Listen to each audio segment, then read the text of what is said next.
En los últimos 50 años, se han invertido 1,2 billones de dólares en ayudas para África, más que el PIB completo de países como España, Australia o Corea del Sur. Cuando todo esto comenzó, solo el 11% de África vivía en la pobreza. Pero para la década de 1990, después de inundaciones de dinero y campañas globales, esa cifra había aumentado al 66% y hoy se sitúa en 38%, más de 3 veces más alta que cuando comenzó el programa de ayuda. De hecho, en la década de 1950, el europeo occidental promedio era solo 5 veces más rico que el africano promedio. Ahora, la brecha se ha más que duplicado, hasta 13 veces. Hoy, más de la mitad de todos los africanos todavía viven con menos de $5,50 al día, y casi 600 millones de personas no tienen acceso a la electricidad. Eso no quiere decir que este sea un fenómeno completamente reciente. África siempre ha sido más pobre que el resto del mundo, al menos durante los últimos 300 años. Pero durante décadas, la respuesta de Occidente a esto ha sido simple.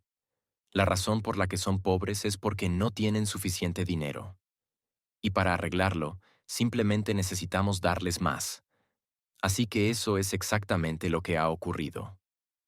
Desde la década de 1960, la cantidad de ayuda que entra en África ha aumentado casi 120 veces. Es fácil ver por qué esta es una estrategia tan popular. Es populista. Cuando pensamos en ayuda, imaginamos escuelas siendo construidas, carreteras siendo pavimentadas, niños siendo vacunados. En gran medida, esta es la estrategia que transformó a Europa y América en las potencias que son hoy. Pero en África no parece funcionar. La respuesta obvia a la que muchas personas recurren es el colonialismo. Europa destrozó el continente, dejando sistemas económicos tan malos que el surgimiento de dictadores y la corrupción era inevitable. Y aunque no se puede negar que flotas de coches de lujo y aviones presidenciales, mientras alrededor del 30% del continente vive sin agua potable, ciertamente no ayuda. Y un creciente cuerpo de investigación está mostrando que el dinero que se le da a África no solo se está desperdiciando, está haciendo al continente más pobre. Pero la verdad es que décadas de intervención occidental podrían ser la única cosa que está frenando a África. Así es como la ayuda sentó las bases del mayor fracaso humanitario de la era moderna. Durante un tiempo, la ayuda extranjera fue vista como una especie de varita mágica, una forma infalible de sacar al continente africano de la pobreza extrema. Y para ser justos, para la década de 1960, había una buena razón para pensarlo. El único caso importante en el que se había intentado había funcionado de manera notable. Después de la Segunda Guerra Mundial, Europa quedó devastada. Y todo esto vino acompañado de un enorme riesgo geopolítico. En toda Europa occidental, los partidos comunistas estaban ganando popularidad rápidamente, y existía un riesgo real de que sin una economía fuerte, Europa occidental pudiera volverse comunista o, peor aún, ser invadida por la Unión Soviética. Para Estados Unidos, esto habría sido un desastre. Así que en 1947, el gobierno anunció uno de los programas económicos más ambiciosos de la historia humana, el Plan Marshall. Entre 1948 y 1952, Estados Unidos inyectó más de 13.000 millones de dólares en Europa, aproximadamente 160.000 millones en dinero actual. La idea era que, al proporcionar a Europa grandes cantidades de efectivo, Estados Unidos podría impulsar la inversión en la economía. Y sorprendentemente, funcionó.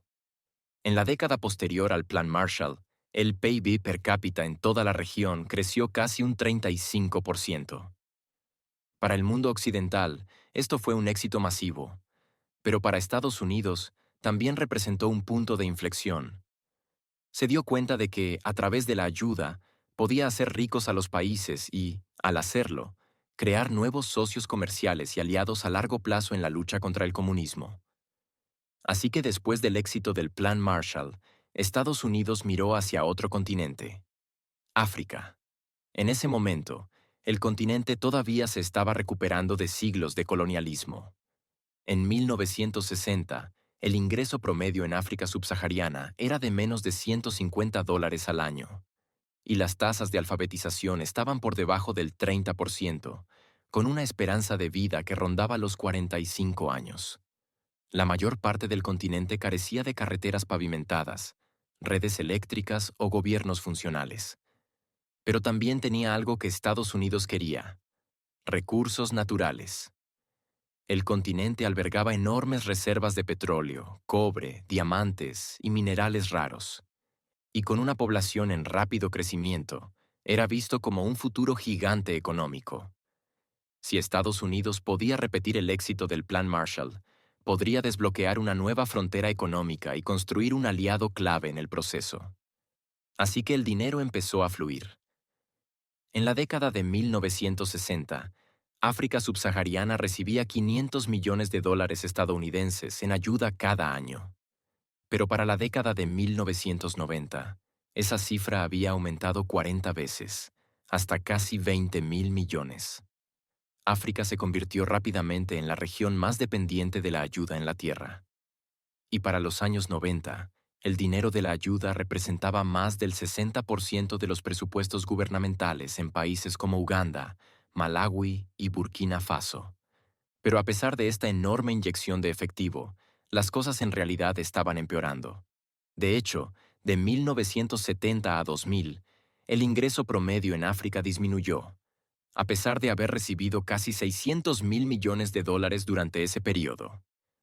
Pero en lugar de cambiar de enfoque, Occidente redobló la apuesta. En 2005, la ONU lanzó los Objetivos de Desarrollo del Milenio, y el G8 prometió duplicar la ayuda a África, con el objetivo de poner fin a la pobreza para 2030. Esto ya no era solo una estrategia gubernamental, se había convertido en un movimiento público. Campañas como Comic Relief en el Reino Unido, Live Aid y Band Aid, Feed the World, convirtieron a África en una cruzada moral. Ciudadanos comunes donaban millones.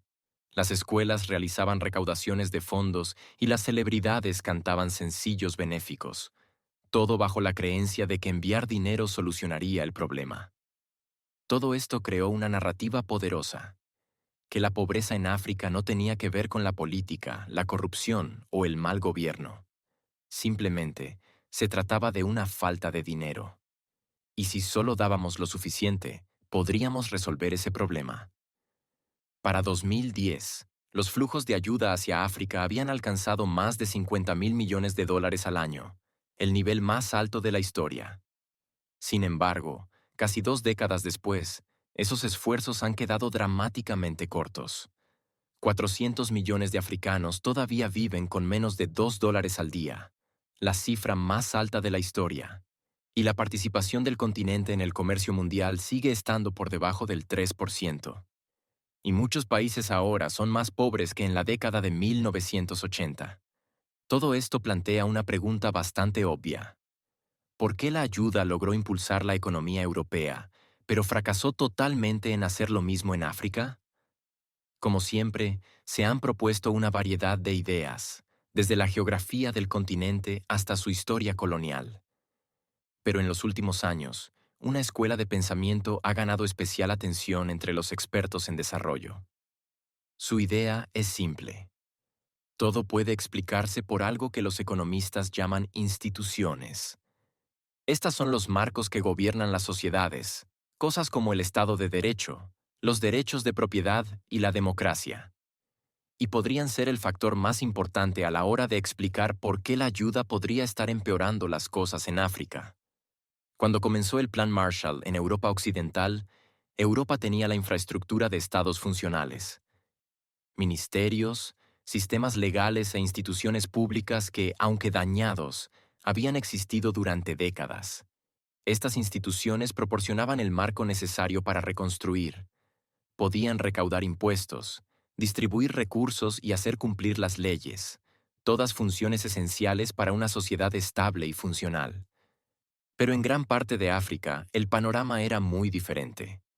La mayoría de los estados africanos solo habían obtenido recientemente la independencia, y los gobiernos eran recién formados o heredados de las administraciones coloniales.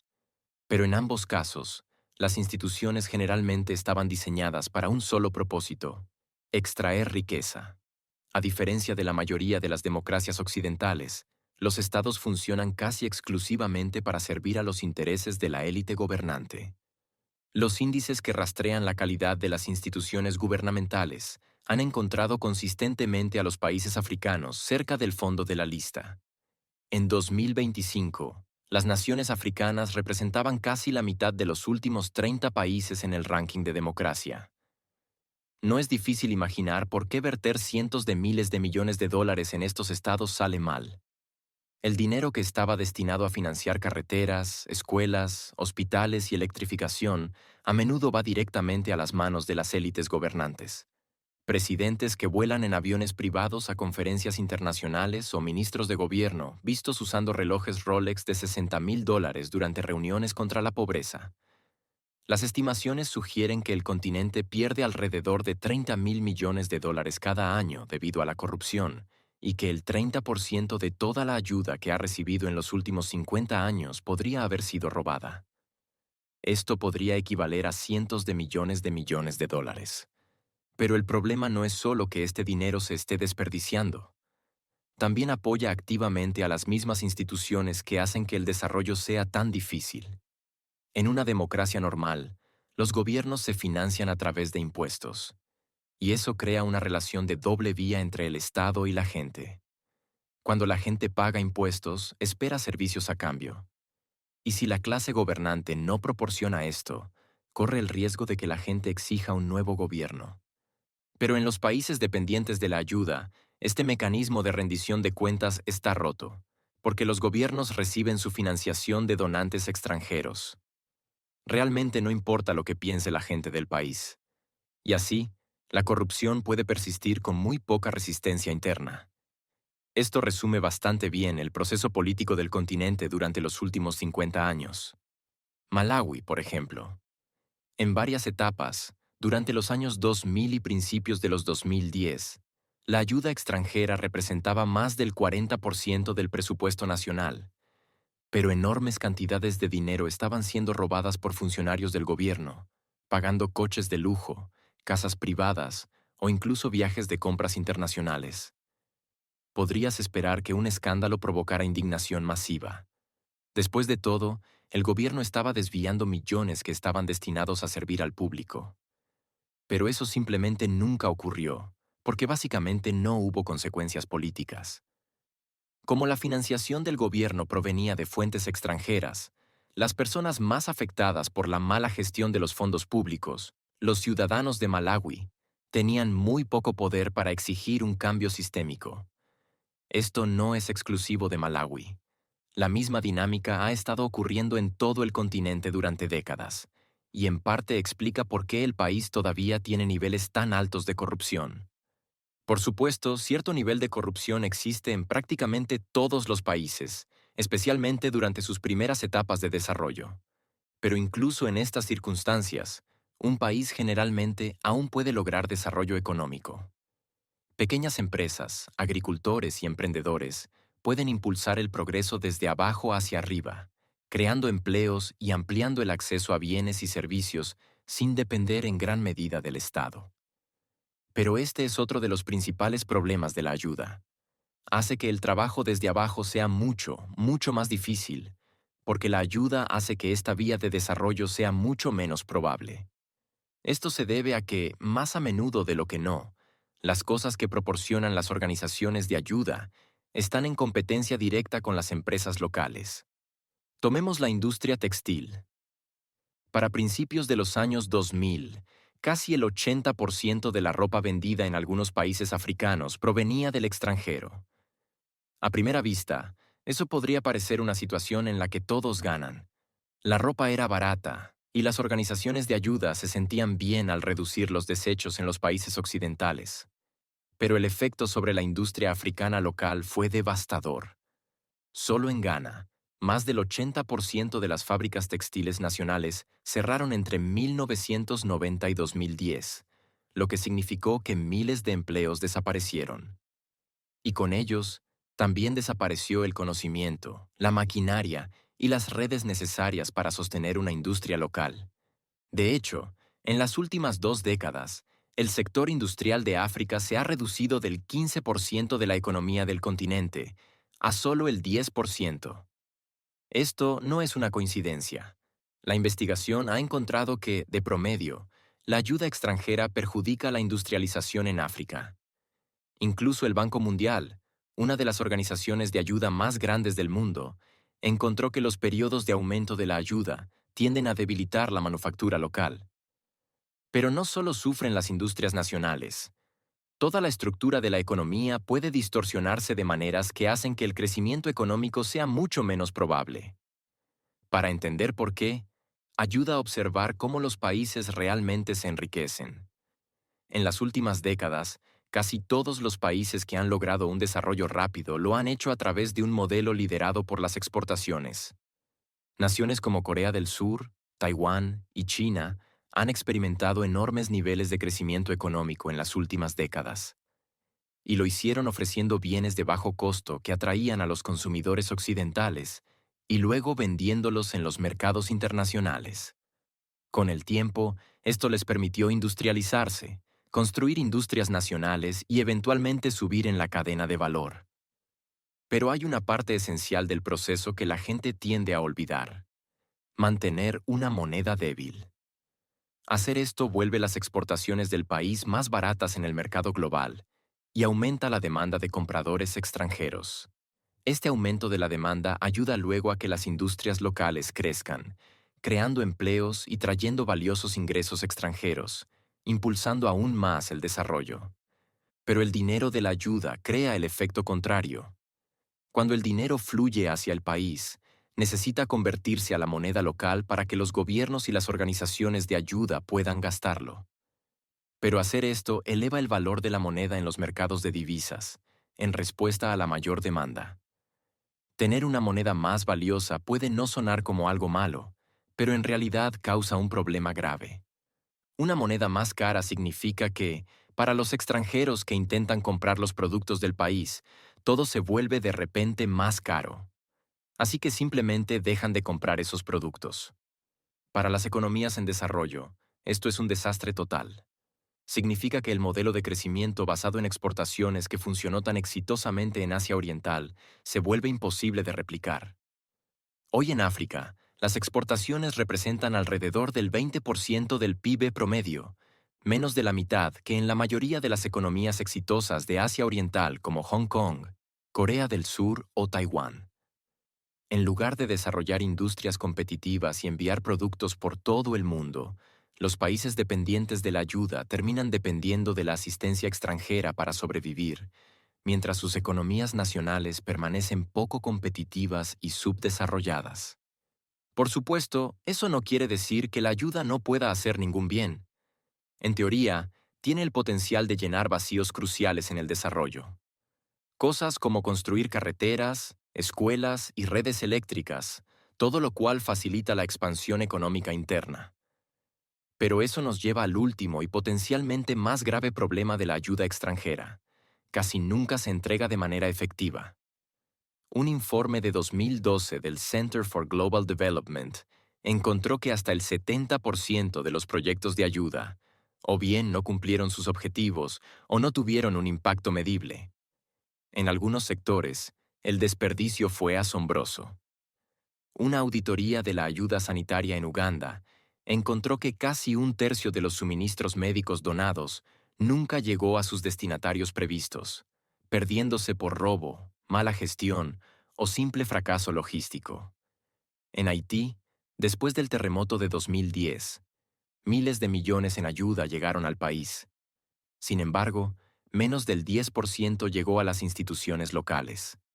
La mayor parte fue canalizada a través de contratistas extranjeros, ONG o costos administrativos. Y más de una década después, muchas comunidades todavía carecen de saneamiento básico o viviendas permanentes. Para entender por qué, es útil observar los sistemas que funcionan de manera efectiva. Tomemos una empresa que opera en un mercado competitivo. Si ofrece un mal producto, los consumidores simplemente se cambiarán a sus competidores, y los ingresos de la empresa caerán. Y si no realiza cambios, incluso puede terminar en bancarrota.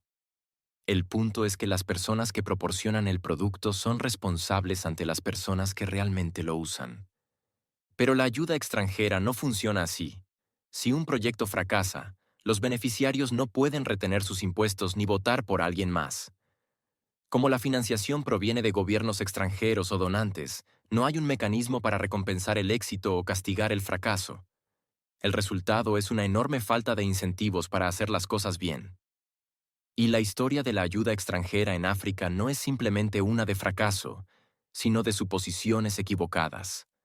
Lo que comenzó como un esfuerzo para sacar a las naciones de la pobreza, ha creado sistemas de dependencia, ha debilitado las instituciones y ha sofocado las industrias locales. Eso no significa que la ayuda no tenga ningún papel que desempeñar. En momentos de crisis como hambrunas, conflictos o desastres naturales, puede proporcionar un alivio vital a corto plazo. Pero como estrategia de desarrollo a largo plazo, la evidencia es difícil de ignorar. La ayuda no ha entregado la transformación que prometía. Si el objetivo es apoyar un crecimiento sostenible, entonces el enfoque debe cambiar hacia construir instituciones sólidas, apoyar a las empresas locales y crear sistemas en los que los gobiernos sean responsables ante su gente, no ante donantes extranjeros. Porque hasta que eso ocurra, el ciclo de dependencia simplemente va a continuar.